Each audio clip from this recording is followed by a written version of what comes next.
I grew up in a family of 9 children.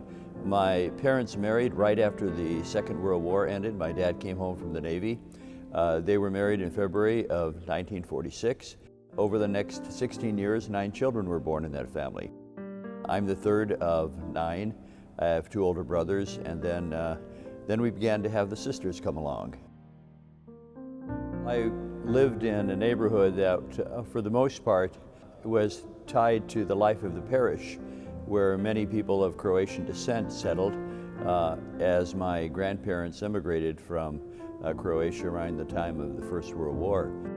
My dad had to, he was a mail carrier for the most part, for his primary job, but then he would have to work several part-time jobs to make ends meet. It was tough growing up. Money was kind of scarce, but we got by. My faith was formed really in the home because we had various traditional practices around the holy seasons. I always thought about becoming a priest, or at least studying for it, as one of the options in life. When he said he was going to become a priest, Mom thought that was cute, you know. She kind of smiled when she said that. I would have picked Bob. Bob was straight up and down. You know, what the parents told him, he always did. He always obeyed. I'm not saying Blase didn't, but. In high school, I was the president of the student council, and I really liked that, and I was thinking even of going off to college and eventually going to law school. But then a priest suggested that I go into the seminary. I thought I should try it, and in time it kind of grew on me. There was no bolt out of the blue, a voice from on high telling me that that's what I'm supposed to do, but it became very familiar to me as something that I could be comfortable with. On August 16th, 1975, in Omaha, I was ordained in my home parish of St. Peter and Paul. The first Mass that I celebrated was on the next day, Sunday. There were a lot of guests in town. I felt good for my parents, and I felt good for my grandmother, Mahan. I remember that was over the top for her. They just felt so very special that her grandson and my parents' son would become a priest here in the Archdiocese of Omaha. I remember so well a talk you gave where you told us what your grandmother advised you when you were newly ordained. And her advice was, listen well.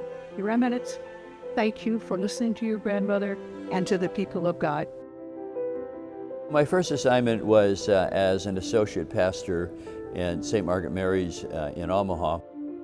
I was told later on that that was not my first assignment, but the pastor of the parish where I was to be assigned told the Archbishop he didn't want me because he thought that since I studied in Rome, I wouldn't know the problems and difficulties of the pastoral needs of people.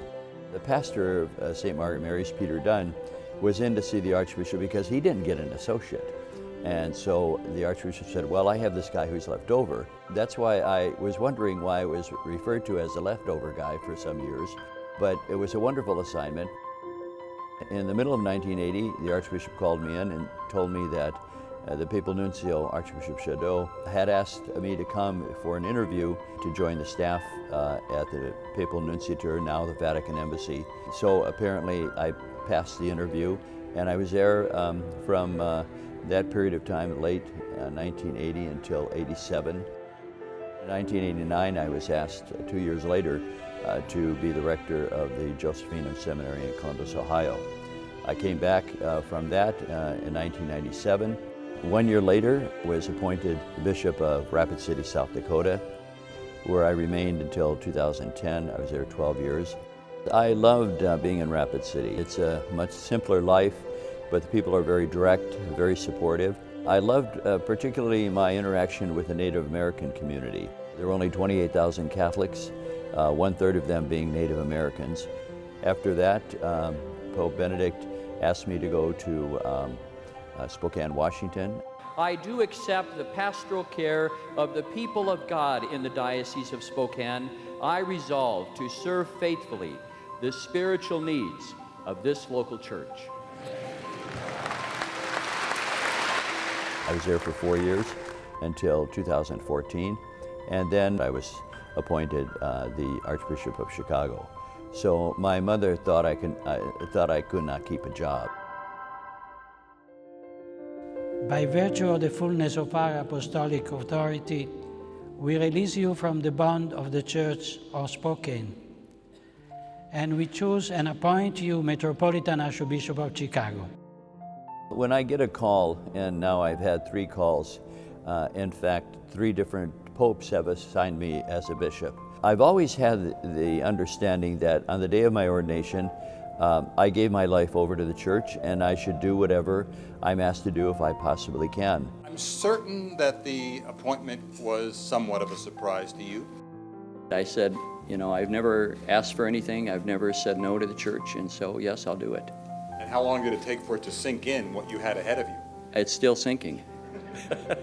I was thinking back, when did I first meet Cardinal Cupich? Well, I was at the North American College as a graduate student priest, and I would go up to the North American handball courts. It was in that area that I met the young Blase Cupich.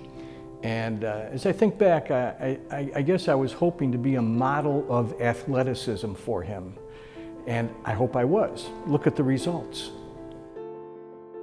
We share the same language and vocabulary, the same outlook. Occasionally we cook together, which is a fun thing to do too. As I've watched Cardinal Cupich in action, he's a priest, a bishop, a cardinal who is truly himself. He is smart, he loves the church, he loves Jesus, and he gives it his all. His heart is here in the Archdiocese of Chicago. There's no question about that. But he's also assumed responsibility on a national level, but also internationally as well. This is just a remarkable way in which one man has tried to serve on so many levels, in so many ways, and it's a wonderful thing. I think especially in these days of the difficulties we have with the undocumented in our midst. They're here trying to find a better life, just like so many of our ancestors. And yet society seems to look down on them at times.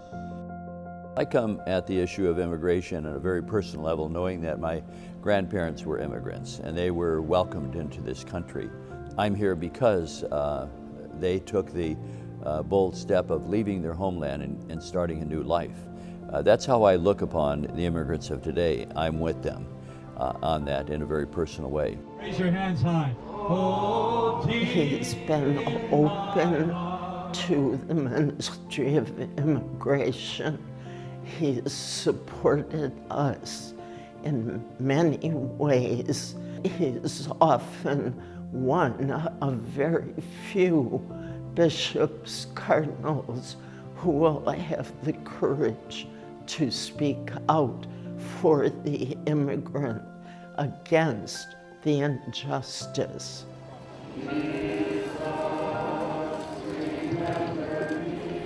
When I first came here, there was a lot of gun violence, and there still does remain that today in Chicago. Hear the anguish cry of those who are victims. It was a Good Friday when Cardinal Cupich called the whole church, the entire archdiocese, to Inglewood to commemorate the crucifixion of Jesus Christ by marching for peace in spaces where guns come to disrupt community.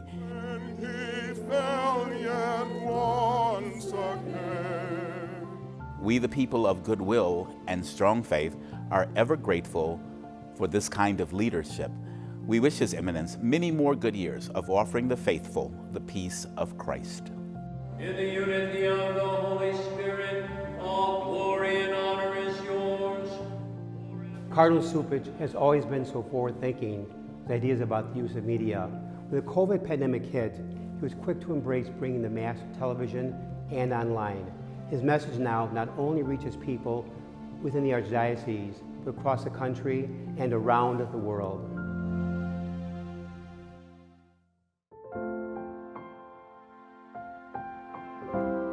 It's not just that prayer and fasting are core pillars in the practice of our respective lives of faith, It is that these practices serve as a powerful and hopeful bridge between those of us who all believe in God. I enjoy my interaction with people of different faiths. I learn from them. I think that kind of exchange is mutually enriching, and I continue to invest in those interactions. He's been a shepherd whose friendship, whose caring, and stewardship have extended across a wide diversity of faiths and communities. Speaking on behalf of the Muslim community in Chicago and as a leader in the Islamic community, he's just been outstanding in helping devise a common platform and a voice to address matters of concern. I think of Cardinal Cupich as such an anchor in helping us to focus on the partnerships, the friendships that are real and meaningful and that can help us kind of walk together on steady ground even when it doesn't always feel like steady ground. He's an exemplar of what it means to lead. I have found that there are common points of agreement that we have about how a person should live their life, but also the tolerance that we need to have that goes beyond just putting up with each other, but a tolerance that benefits from an exchange where we learn from each other.